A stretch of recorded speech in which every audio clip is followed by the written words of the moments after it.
그리스도인의 일과 관련된 일에 대한 영성을 살펴보고 있는데요. 오늘 네 번째입니다. 이 부분에 대해서는 뭐 더 이상 많이 또 다루어도 되겠지만 일단 이렇게 네 번으로 오늘로 일에 대한 이야기는 마무리합니다. 첫 번째 한 이야기는 첫 번째 우리가 살펴본 거는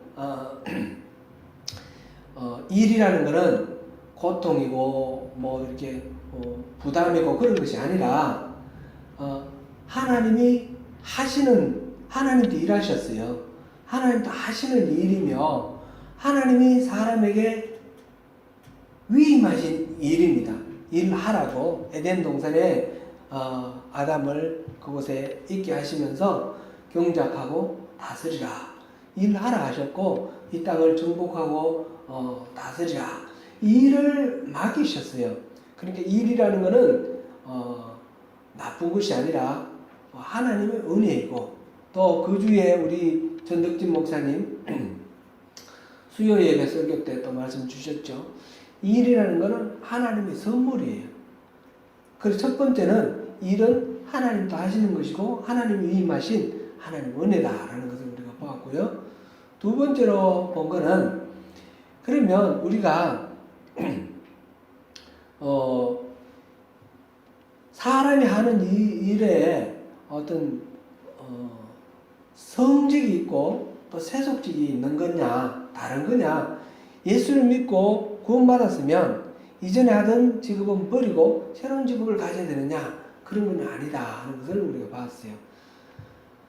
마르틴 루터 종교개혁자 마르틴 루터나 칼뱅이나 그런 이야기를 했는데 곧 우리가 하는 일은 다 하나님의 창조 사역을 이어가는 그런 돕는 그런 일이면서 또 서로 사랑하는 걸 통해서 이것을 완성시켜 나가는 것이다.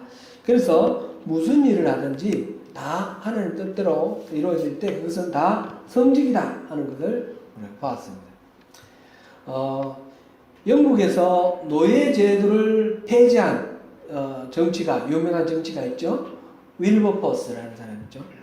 이 윌버포스가 1780년대에 노예제를 폐지를 했는데 그래서 프랑스 대혁명 같은 그런 혁명이 부르주아 혁명이 영국에서는 이렇게 혁명이 일어나지 않았는데 아마 윌버포스의 노예제 폐지가 큰 역할을 하지 않았나 이렇게 말하기도 합니다.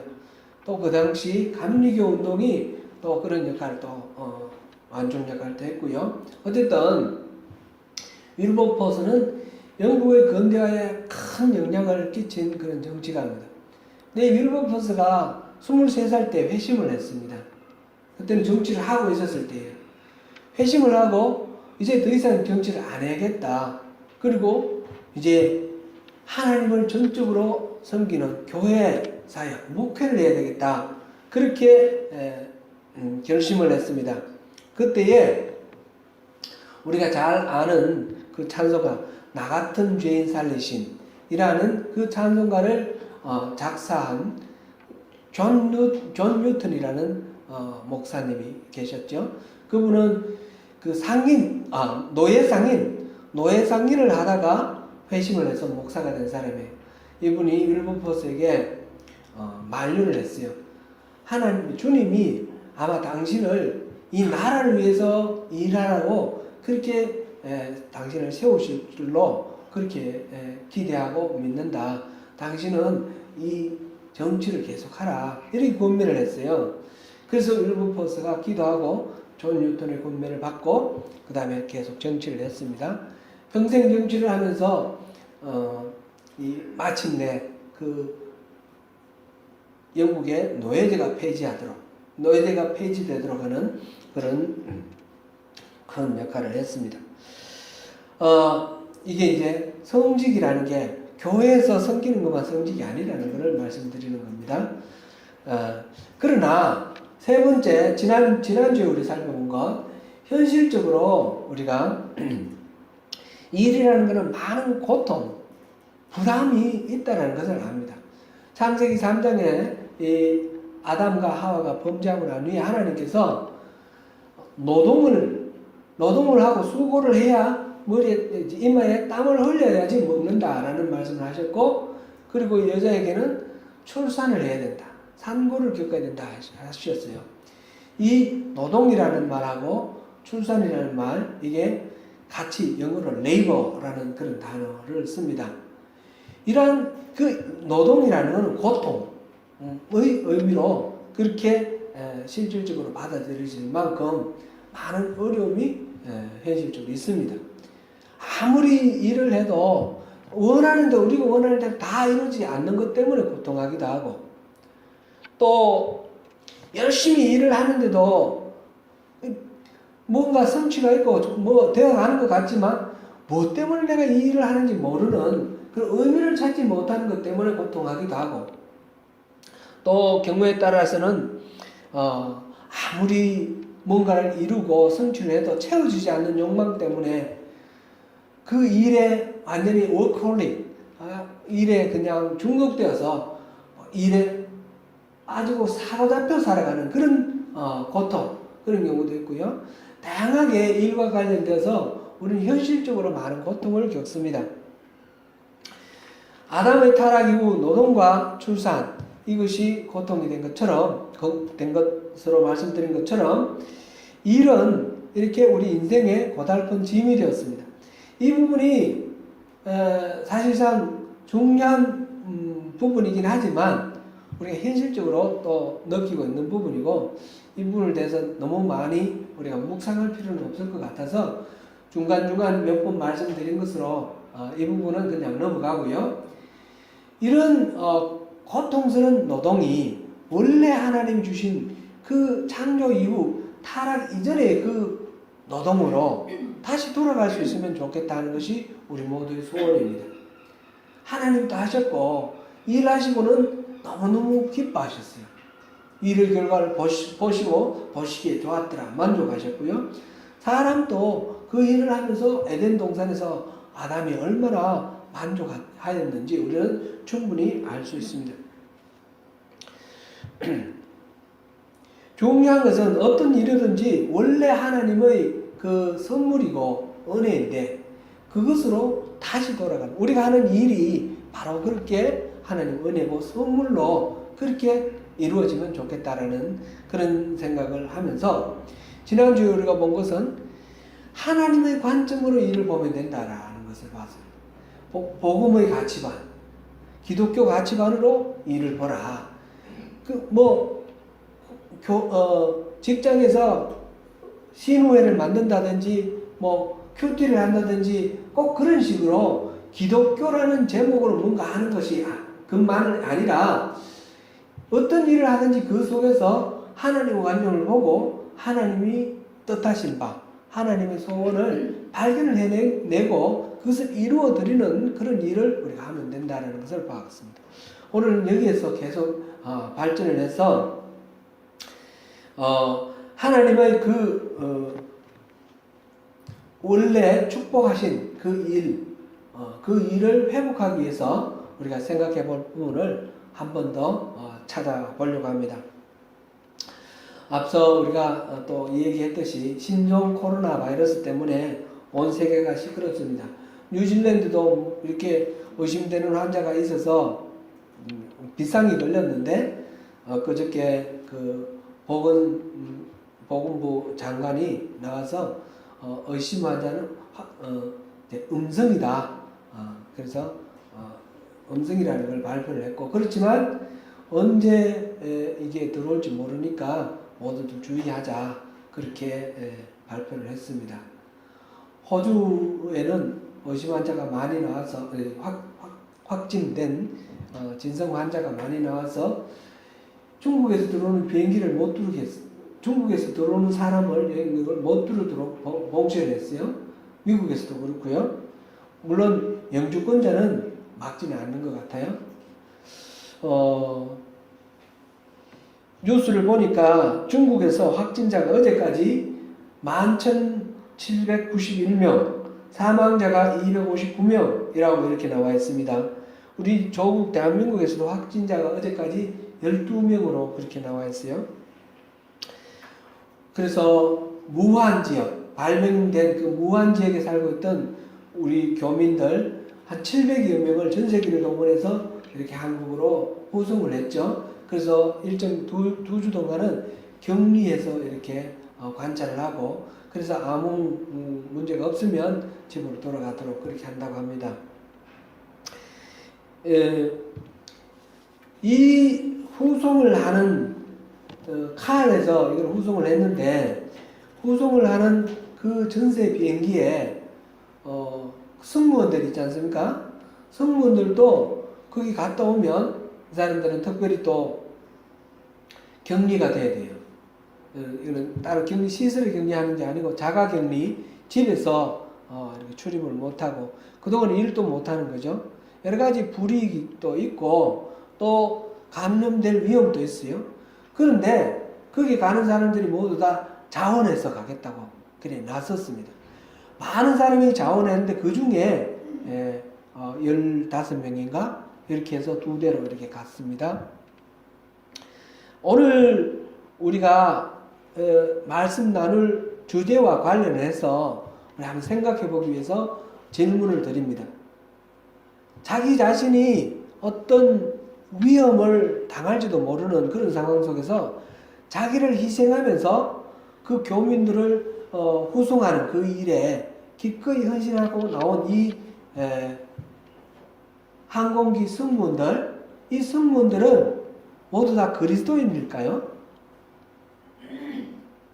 물어보나 마나 아닐 겁니다. 그렇죠?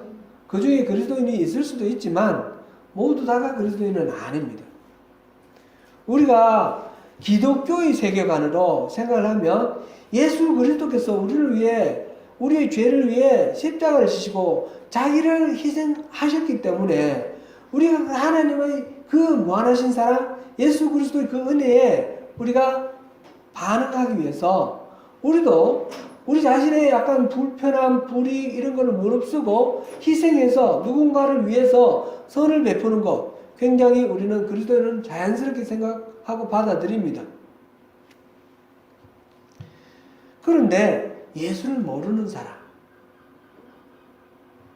하나님을 모르고 그 죄를 회개하지 않은 죄인, 그 죄인들이 이렇게 하나님이 보시기 기뻐할 선한 일을 하는 것에 대해서 우리가 어떻게 생각해야 할까요?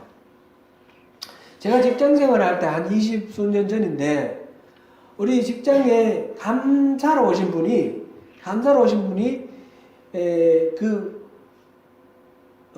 불교 신도회, 전국 불교 신도회의 부회장을 맡으신 분이었어요. 불교도죠. 불교도인데 이분하고 무슨 얘기를 나누다가 이분이 말씀을 하셨어요. 자기는 전철을 타고 갈 때든지 길을 갈 때든지 거지를 만나면 반드시 1,000원을 준다는 거예요. 한 번도 그냥 지나가는 적이 없대요. 그래서 미리 혹시 거지들 만날 수 있을지 모르니까 잔돈을 항상 1,000원짜리를 준비해서 다닌대요. 저는 깜짝 놀랐습니다.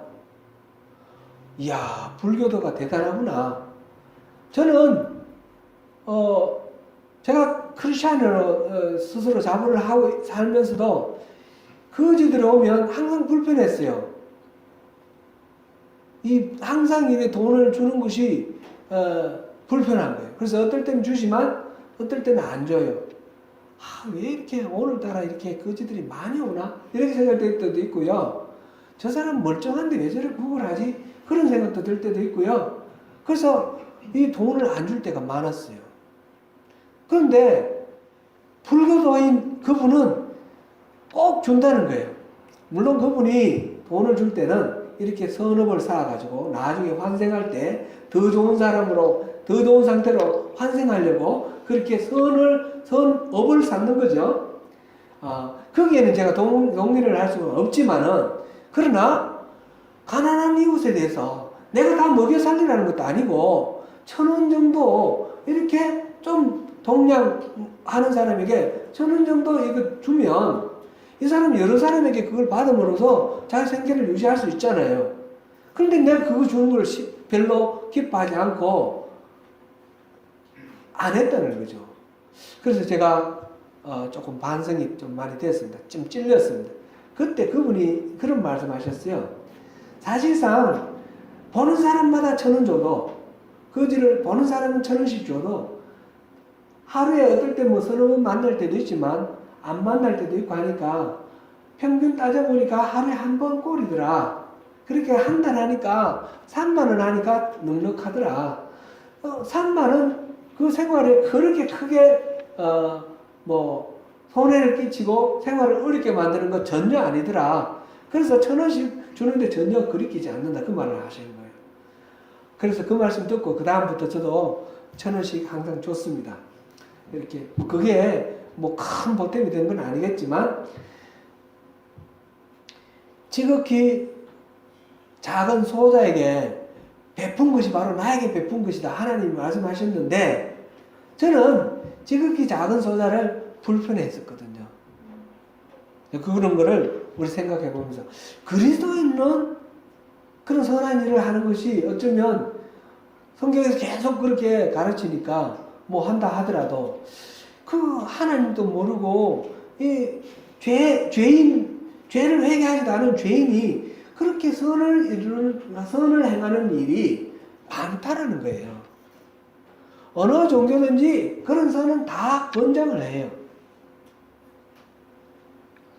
저는 축구를 좋아하는데 국가대표 축구 선수 중에 박주영 또 이영표 이런 사람들은 뭐 하나님을 섬기고 기도하고 이런 거를 드러내놓고 하고 막 간증을 하여 무슨 소감 말할 때도 인터뷰할 때도 하나님께 영광 돌리고 참 좋습니다. 그렇죠? 근데 축구 잘하는 선수들 다 예수 믿는 사람인가요?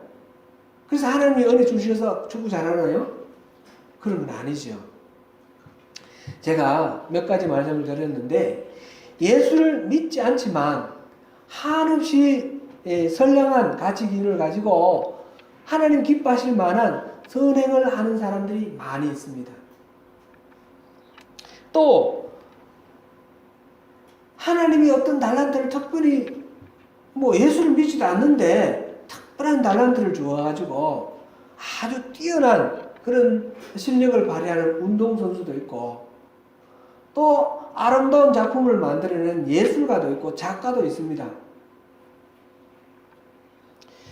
하나님께서 주님 예수를 믿는 하나님 백성에게 이 기프트를 주셔서 그렇게 잘한다 그러면 자연스럽게 받아들이겠는데 하나님을 심지어는 미워하고 저주하고 욕하는 사람들도 그렇게 뛰어난 재주를 발휘하는 사람도 있고 그렇게 선한 행동을 하는 사람도 있다는 말이죠. 여기에서 우리가 한번 생각해 볼 부분이 있습니다. 하나님을 모르는 죄인, 회개하지 않은 죄인도 하나님의 선한 일을, 하나님 기뻐하시는 선한 일을 할 수 있는 것, 이걸 어떻게 해석해야 될까요? 이거는 실질적으로 당연하게 우리가 인정해야 될 부분이고, 이거는 하나님이 누구에게나 다 그렇게 할 수 있는 성품을 주셨다는 것을 우리가 인정해야 됩니다. 이걸 우리가 일반 은총이라고 합니다. 종교와 민족 이런 거를 차별하지 않고 하나님 모든 사람에게 그런 성품을 주셨어요. 하나님은 창조주로서 모든 인간에게 창조를 하실 때 그 하나님의 형상대로 창조를 하셔서 하나님의 성품을 사람 속에 넣어두셨어요. 사람이 아담과 하와가 타락을 했는데 타락하고 난 뒤에 그 이후에도 하나님의 형상이 완전히 소멸된 것이 아니라 소멸된 부분도 있지만 남아있는 부분도 있는 거예요. 그래서 사람은 누구나 그런 성품을 갖고 있다. 일반 은총을 우리가 이해를 해야 됩니다. 뿐만 아니라 하나님은 이 세상을 섭리하십니다. 관리하고 다스리시는데 지난번에 우리가 나눴듯이 이 세상에 뭐 우리가 물품을 만든다 그러면 내 혼자 이 자급자족할 수가 없지 않습니까? 여기 있는 물 한 컵을 먹기 위해서 이 컵을 만들고 이런 과정 속에서 수많은 사람들이 연결되어 있어요. 이 진흙을 캐내는 사람이 있을 거고 그걸 운반하는 사람이 있고 이거를 만들 때 돌리는 선반을 만드는 사람, 선반을 만들기 위해서 또 목재를 만들어 오는 사람, 목재를 만들기 위해서 톱을 만들고 그런 것을 위해서 철을 광산에서 캐오고 이렇게 따지면 이 하나를 만드는데 수만 명의 노동이 들어가 있는 거예요. 이렇게 하나님은 이 땅을 섭리하실 때에 사람들이 서로 일해서 도와서 이 땅을 이뤄가도록 만들으셨어요. 그래서 문화도 만들고 문명도 만들고 우리 일상의 삶을 편리하게 살 수 있도록 여기에는 기독교라는 그런 테두리하고 상관없이 인간은 누구나 다 그렇게 살 수 있도록 만들어 놓으셨어요. 하나님의 창조와 하나님의 섭리에서 하나님은 이렇게 모든 인간에게 은총을 베풀어 주셔서 사람이 그렇게 살 수 있도록 해놓으셨습니다. 이것이 일반 은총입니다. 근데 이 일반 은총을 우리가 잘못 이해를 하면 이걸 잘 이해하지 못하면 우리가 이원론에 빠진다는 거죠. 거룩한 것과 속된 것 이것이 따로 있다라고 생각을 하는 거예요. 예수를 믿는데 교회에서 예배드리고 교회에서 찬양하고 이런 것은 거룩한 것이고 그 다음에 다른 거는 지금 일상생활 속에서 우리가 일하고 뭐 이런 것들은 그렇지 않게 생각하는 그런 영향도 있다는 거죠. 두 가지 측면에서 오류에 빠질 수 있는데 첫째는 명백하게 그리스도의 이름으로 하는 일이 어야지 주님을 기쁘시게 할 수 있다라고 생각하는 것입니다. 반드시 예수님을 명시적으로 드러내는 그런 드라마를 만든다든지 그런 영화를 만든다든지 그런 소설을 쓴다든지 아니면 그런 그림을 그린다든지 이렇게 예수 그리스도 또는 하나님을 찬양하는 그런 음악을 만든다든지 아니면 그런 행사를 한다든지 그런 어떤 인간관계를 만들어 나가는데 그런 일을 한다든지 여러 가지로 이렇게 명시적으로 예수 그리스도를 드러내는 일 이것만이 하나님의 일이라고 생각하는 거예요. 이렇게 생각하기 때문에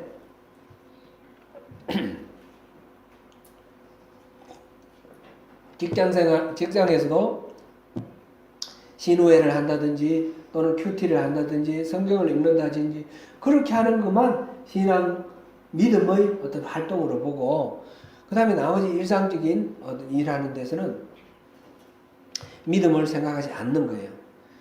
그래서 우리가 이제 앞서도 말씀드렸듯이 이런 생각 오류에 빠지면 이 부분에 대한 답이 없는 거죠.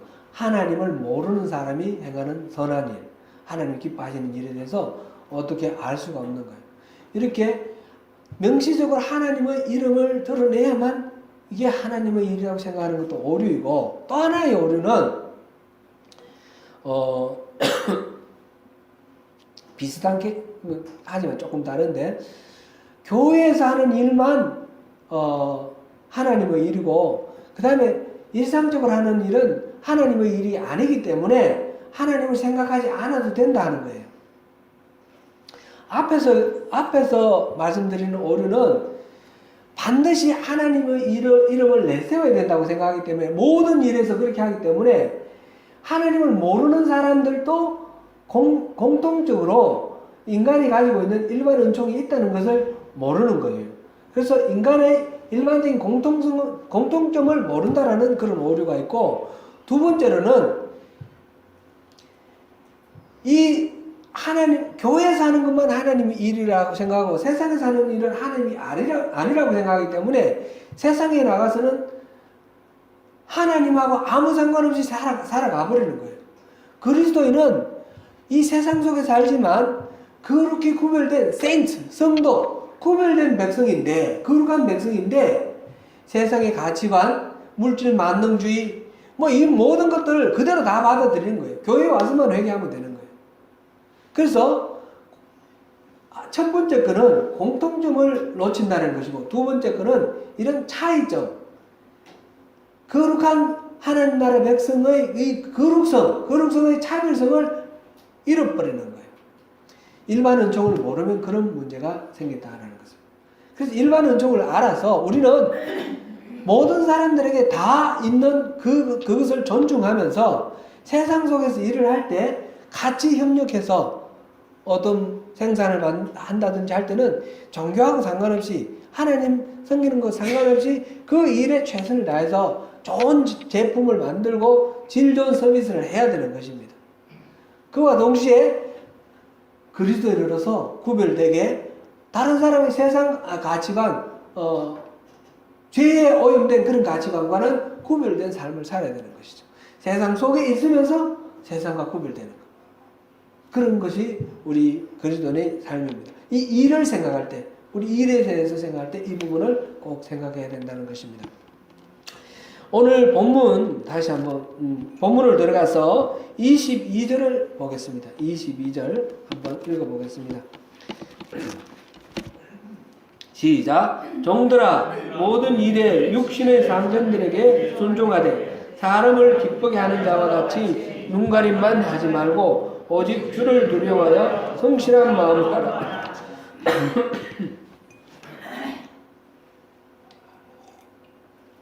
22절 이하는 종들아 라는 말로 이렇게 시작됐는데 노예들에게 하는 말이죠. 노예들, 성경시대는 고대 노예제 사회입니다. 그때는 사회적으로 생산을 하고 유통하고 하는 것, 오늘날 치면 농업이나 공업이나 상업 이런 것들, 우리 먹고 사는 것과 관련되는 일들은 다 노예들이 했어요. 자유민 귀족들은 그런 일 안 하고 음풍농월 막 신화 짓고 정치하고 그런 일만 하는 거예요. 그전 이런 노동에 해당되는 일은 노예들이 하고 있었어요. 이 노예 지금 우리가 이 성경을 읽으면서 이 성경이 왜 노예제도를 인정을 했느냐 이렇게 생각할 필요는 없어요. 그런 거 아니고 오늘날 우리는 이걸 또 어떻게 적용할 것인가, 고용되어서 일하는 종업원으로 이거를 치환해서 생각하면 되겠습니다. 누구의 피고용으로 일하는 고용인으로 일하는 사람이라면 고용주에게 이 상전에게 순종을 하되 눈가림으로 하지 말고 성실한 마음을 하라 라는 것입니다. 누가 보든 말든 보면 열심히 하고 안 보면 안 하고 이런 식으로 하지 말고 보든 말든 책임을 다하고 투명하고 바른 마음으로 열심히 성실하게 그 일을 해내라. 무슨 일이든지. 이것은 사실상 기독교적인 가치관하고 상관없이 누구나 어떤 사람의 일을 할 때는 이렇게 해야 되는 것이죠. 그런데 여기서 그러니까 기독교인이 이만도 못하면 안 되는 거예요. 이거는 기본으로 해야 되는 거예요. 근데 여기에 한 가지 더 있어요. 오직 주를 두려워하여 라는 말이 여기에 들어 있습니다. 오직 주를 두려워하여 성실한 마음으로 하라. 그리스도인은 성실하고 정직하게 일해야 하는 것이 다름 아니라 주를 두려워하기 때문입니다. 주님에 대한 두려움이라는 것은 주님이 너무 무서워서 주님으로부터 피하고 숨고 도망가는 그런 두려움을 말하는 것은 아닙니다. 이 두려움은 우리가 경외함 이렇게 우리가 표현하기도 하죠. 주님을 공경하면서 두려워하는 그런 두려움입니다. 시편 130편 4절을 보겠습니다. 그러나 사유하심이 주께 있음은 주를 경외하게 하심이니이다. 사유하심, 용서하시는 것. 자기 죄에 대해서 3절에 말을 했어요. 자기 죄가 너무너무 크다는 거죠.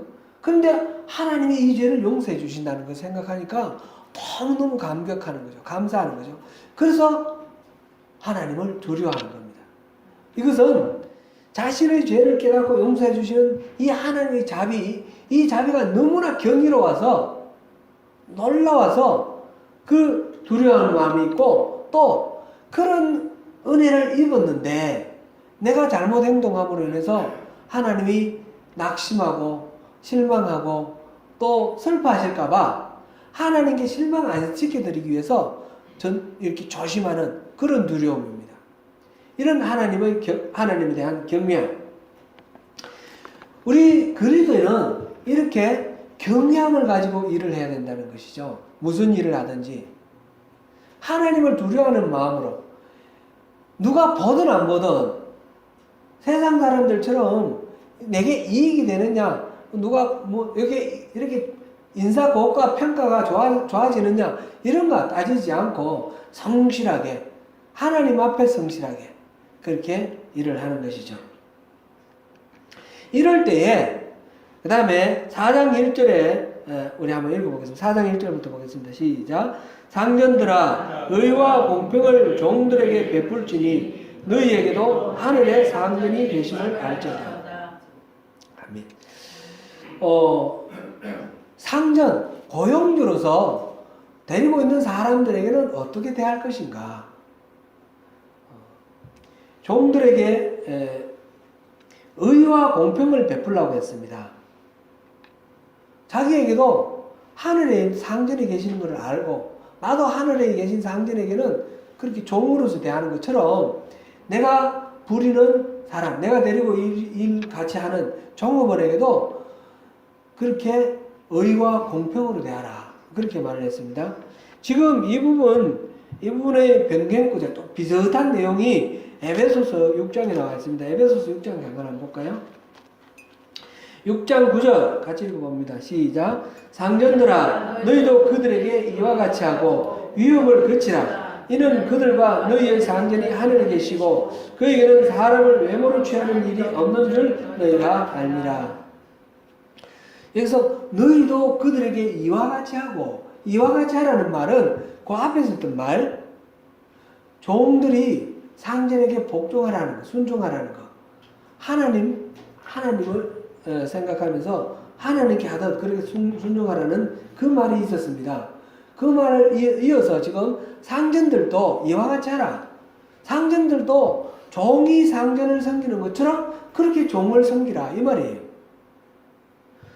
노예가 상전을 대하는 것처럼 자기도 스스로 종이 되어서 그렇게 섬기라 그렇게 말합니다. 그리고 위협을 그치라 이렇게 말했습니다.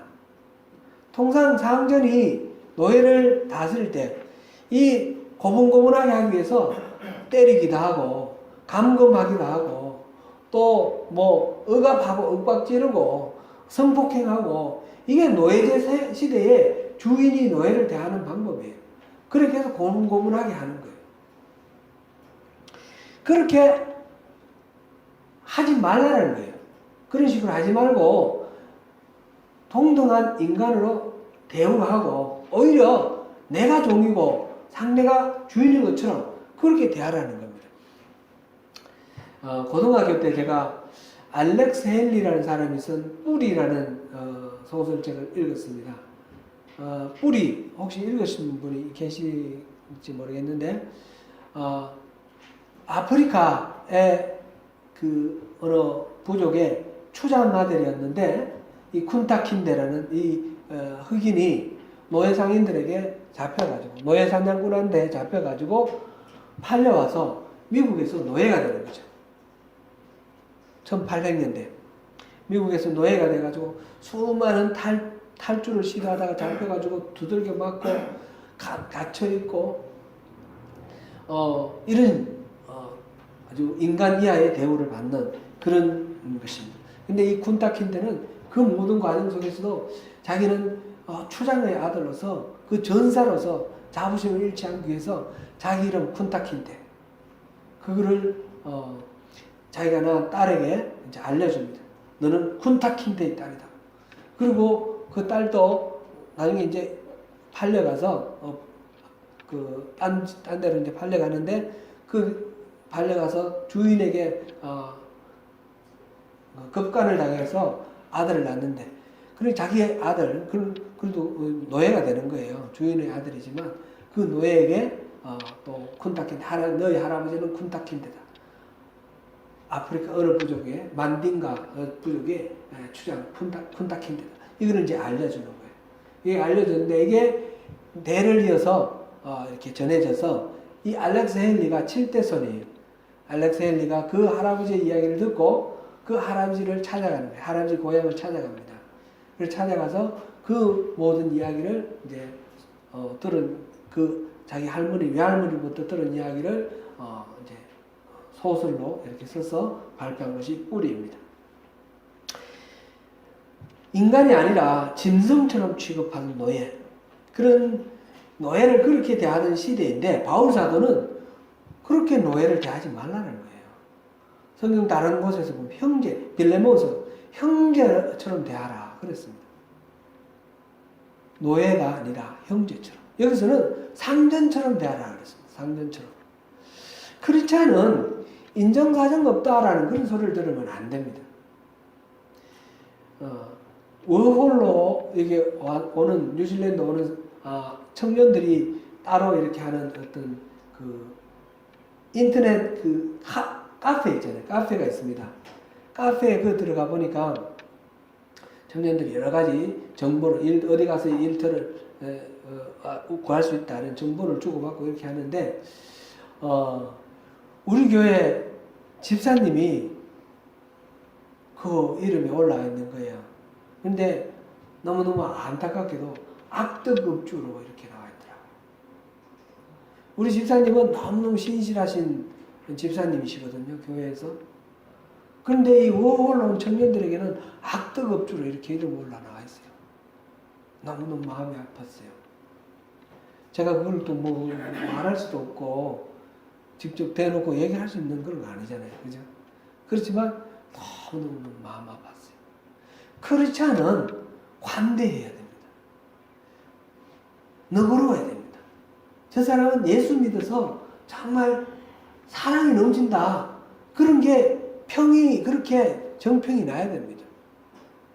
크리스찬은 또 난관과 실패가 다가올 때에 그럴 때 좌절하지 않고 또 주저앉지 않는 그것을 인내하고 돌파해 나가는 그런 사람이어야 됩니다. 하나님을 믿는다 하면서 늘 근심에 빠져 있거나 또는 걱정에 쌓여있고 짜증에 충만하다면 그거는 진짜 믿음의 능력이 없는 거 아니겠습니까? 그거를 스스로 입증하는 거예요. 그런 우리가 그리스도인으로서 모든 사람들, 믿지 않는 사람들과 똑같이 무슨 일을 하든지 성실하게 일해야 됩니다. 그와 동시에 그리스도인은 다르게, 남다르게 관대하고 사랑이 흘러 넘쳐야 하는 것입니다. 본문 23절을 보겠습니다. 본문 23절 같이 읽습니다. 시작. 무슨 일을 하든지 마음을 다하여 죽게 하더라도 사람에게 하지 말라. 이 부분도 에베소서 6장 6절이 변경구절인데 이 마음이라는 말에 단어에 주석이 붙어 있어요. 목숨이라고 이렇게 되어 있어요. 마음을 다하여 이거는 목숨을 다하여 생명을 다하여 하고 같은 뜻이라는 거예요.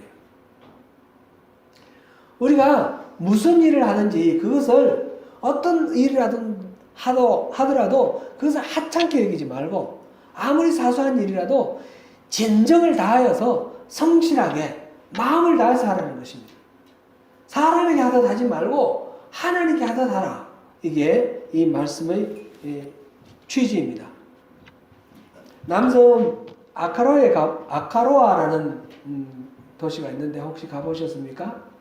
아카로아에 가면 그 관광객들이 크루즈 타고 오는 경우가 있는데 크루즈 타고 들어올 때에 배를 바로 못 대고 이제 작은 뭐라 그럽니까? 셔틀 배를 타고 이렇게 두르는 뭐라 그러나요? 워프 항구가 있어요. 그게 바로 앞에 보면 동상이 하나 있습니다.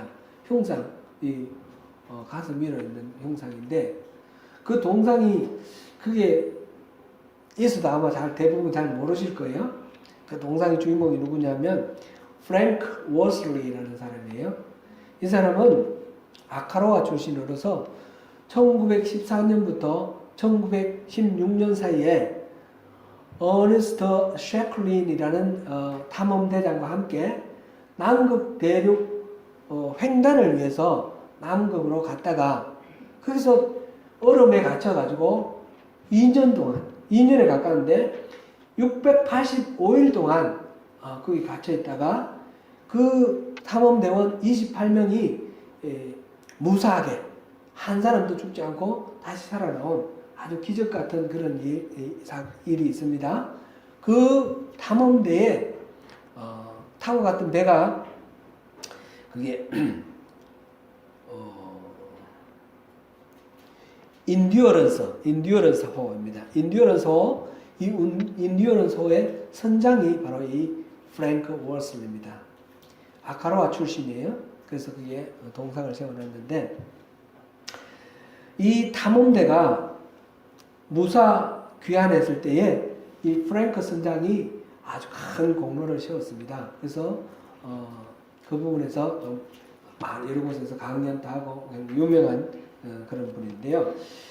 셰클턴이 탐험대장은 셰클턴이죠. 셰클턴이 탐험대를 모집할 때 광고를 이렇게 신문에 광고를 냈는데 그 사진을 찍어 놓은 게 있어가지고 제가 옮겼습니다. 혹시 이게 됐습니까? 준비됐습니까? 제가 읽어볼게요. Men wanted for hazardous journey, small wages, bitter cold, long months of complete darkness, constant danger, safe return doubtful, honor and recognition in case of success. 목숨을 건 탐험에 동참할 사나이 구함, 적은 수입, 지독한 추위, 완벽한 어둠 속에서 계속되는 위험과 맞서 수개월을 보내야 함, 무사귀환은 보장 못함, 보상은 성공 후의 영광과 인정. 이 신문 광고를 보고 28명이 모인 거예요. 남극을 탐험하기 위해서. 그때는 남극전까지 아무도 가지 못했을 때예요. 이 셰클턴은 남극 탐험에 남극점에 가지 못하고 중간에 실패를 하고 돌아왔죠. 그는 최초의 남극 도달자라든지 또는 뭐 성공한 탐험가라는 이름은 얻지 못했지만 그러나 불굴의 의지로 그 탐험 과정 속에서 한 명의 대원도 잃지 아니하고 안전하게 생還한 그런 것으로 인해서 위대한 실패, 위대한 탐험가로 그렇게 위대한 리더십으로 모델로 그렇게 널리 알려지게 되었습니다.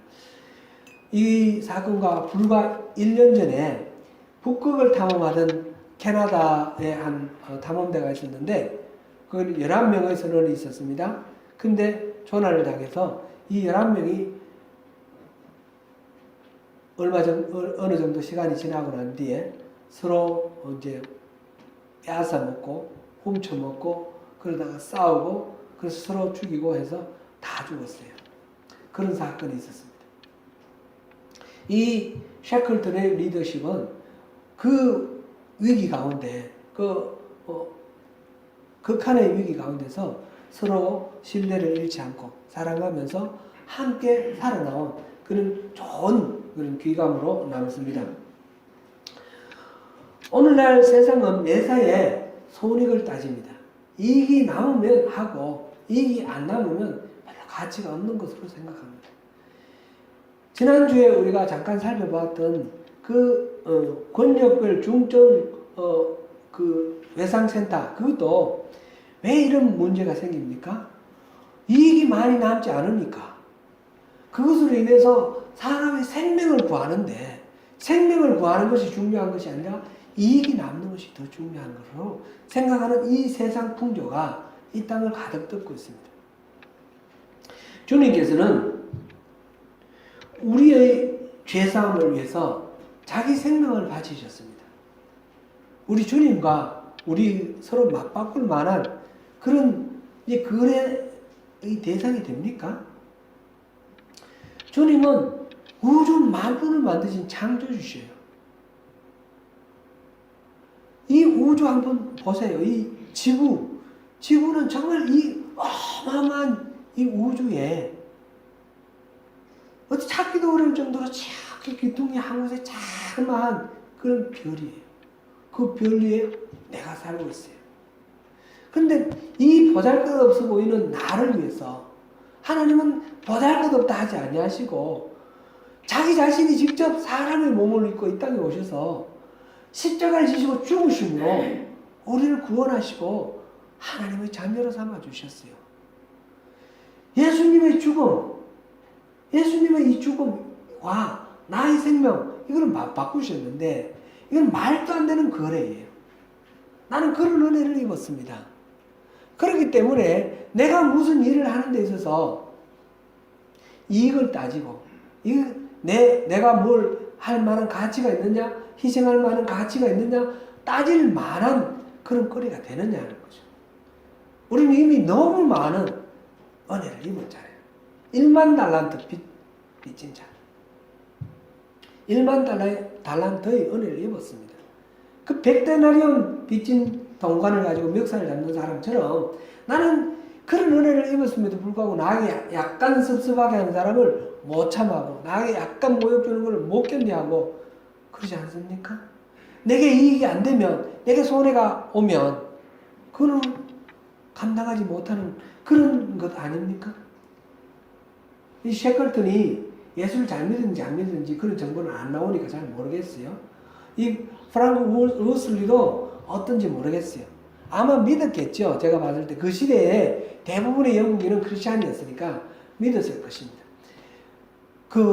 이 사람들의 삶 속에 우리가 무슨 일을 하는지 그 일에 하나님의 열정, 자기의 생명을 내놓고 우리를 구원하신 하나님의 열정 못지않는 그런 열정으로 이 탐험을 낯쓰고 자기에게 이익이 안 되지만 그렇게 기꺼이 동참하면서 서로를 신뢰하고 생명을 살리기 위해서 아낌없이 자기들의 삶을 내놓는, 그래서 함께 살아나가는 그런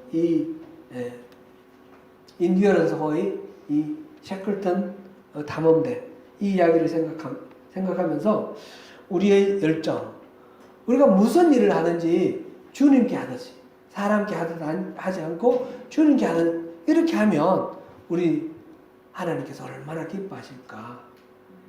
그리스도인은 그렇게 하나님을 의식하고 하나님 앞에 살아가는 그런 우리가 되어야 되지 않겠나 그렇게 생각합니다.